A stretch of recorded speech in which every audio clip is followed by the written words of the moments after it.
Hello folks and welcome back to Strathpeffer Spa Model Railway.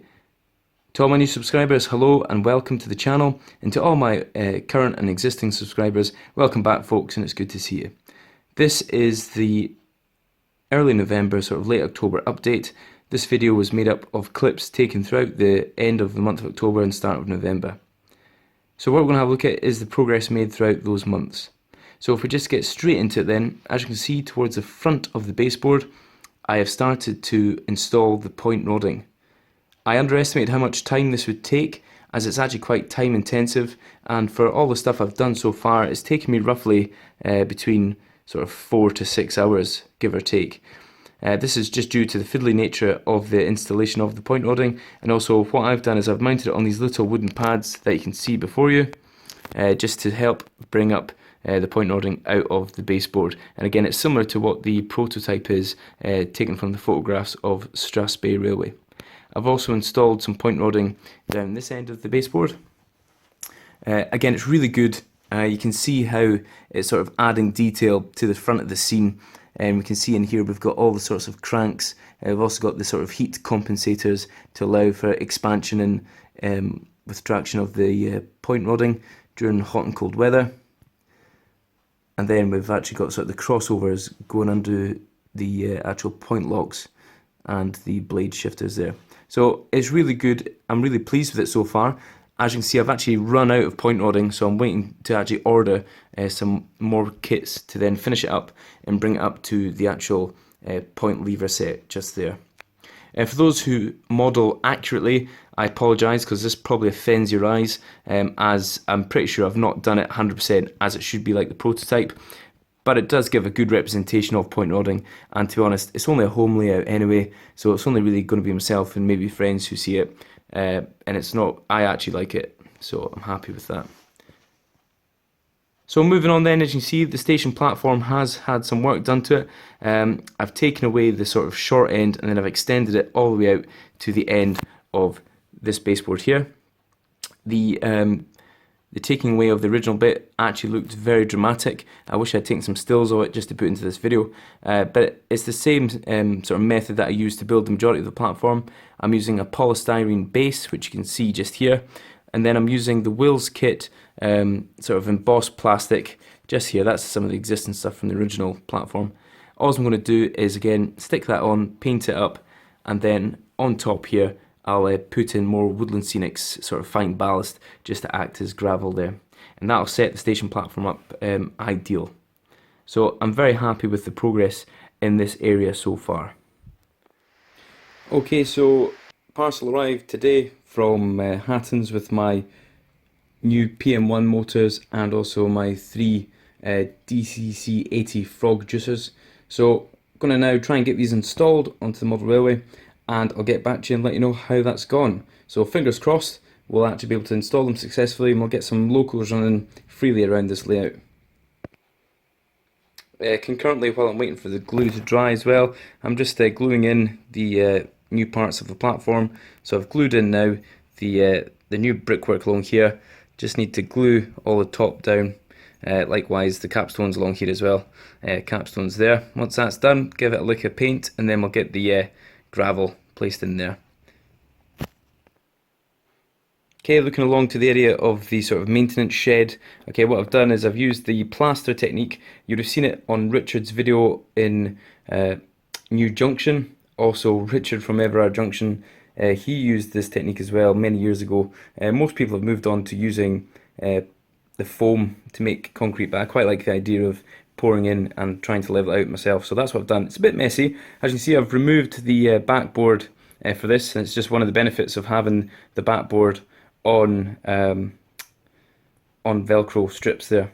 So once it's dry, I'll be able to then start painting it, and hopefully that should look quite good and quite convincing.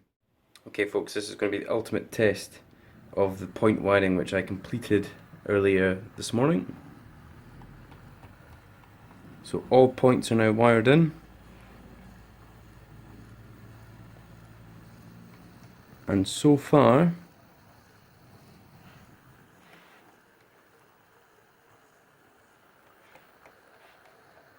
so good, it would appear.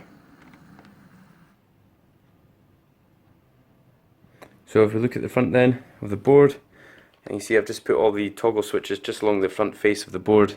Like I said before, this is like a home layout, so it doesn't really matter that I've not got a Gucci little control panel.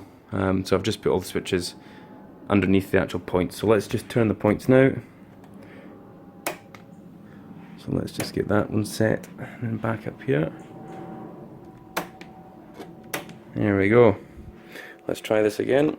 See if we can get the loco all the way to the end of the station platform. Oh, easy.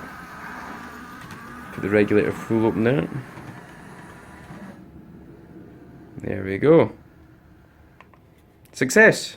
Happy days. Morale. Okay, so welcome back to the kitchen table.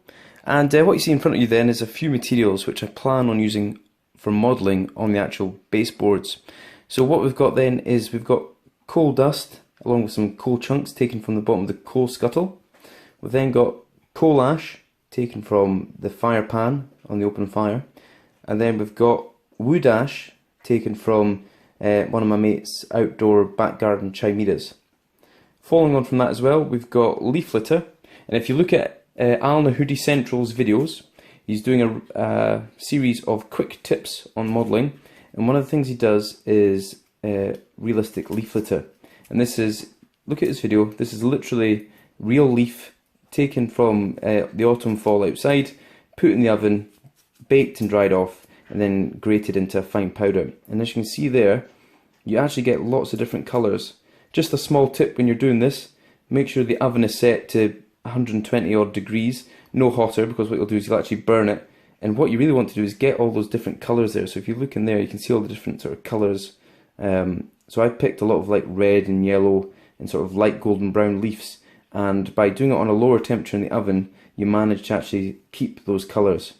So I'm looking forward to using that, and that's thanks to Alnahudy Central's video that he recently released. So the reason I'm showing you these materials is I want some advice on how to actually apply them and glue them down to the baseboard. So if you've ever used these materials to glue onto the baseboard, or if you've seen any videos, etc., or you know of any tips, then please can you leave them in the comments section for me, and if you've got a link to it as well, that'd be great. But if you know how to use these, or the best way to actually stick this to your baseboard, then please let me know, because this is what I plan on using for quite a lot of the scenic areas. So looking into the area where my maintenance shed is going to be, you can see now that I have started to paint up the sort of concrete base. I'm using Richard method from Junction, and what I've done is I've actually painted up the base layer using Tamiya acrylics, deck tan and light grey, etc. And then what I've used is, over the top of it, I've used Humbrol washes, enamel washes over the top of it. So now all I need to do is maybe give it a light spray of matte varnish, and then that should be that. And I'm really happy with the way it's turned out. You can see all the sort of the dark paint and washes have sort of collected in the sort of joint lines. They've also collected in any of the cracks. And that's the thing about using this polyfiller, because you get all the sort of cracks and stuff forming, which happens in concrete in real life over time. Cracks start to form and holes, etc. So I'm really happy the way that's turned out. And once it's sort of blended in with the sort of rest of the landscape that will develop over time, it should look quite smart, I think. Okay, looking at the front of the baseboard then, continuing on, I've started to add more of the point rodding. I've used about 3 to 3.5 packs of it so far, and that's the Wills Kit point rodding and extension pack. But it really is looking good. It's time intensive and it is a bit fiddly, but it does pay off, and once it's painted up, I think it'll look quite smart. And again, if I come to this side of the baseboard, you can see I've carried it on all the way down there. Now coming back into the centre, my issue is that in the centre of the baseboard's split. Now I'd originally made up a set of point frame levers out of 2 separate packs, but what I think I'm going to do is I'm going to have 2 separate point frames now, frames for the levers, and have one set here and one set here, and that way I won't have any issues about having to make a sort of split of the actual frames in between here. So I think the best thing to do is just have a single set either facing that way or facing that way like the prototype, and then the same again on that side.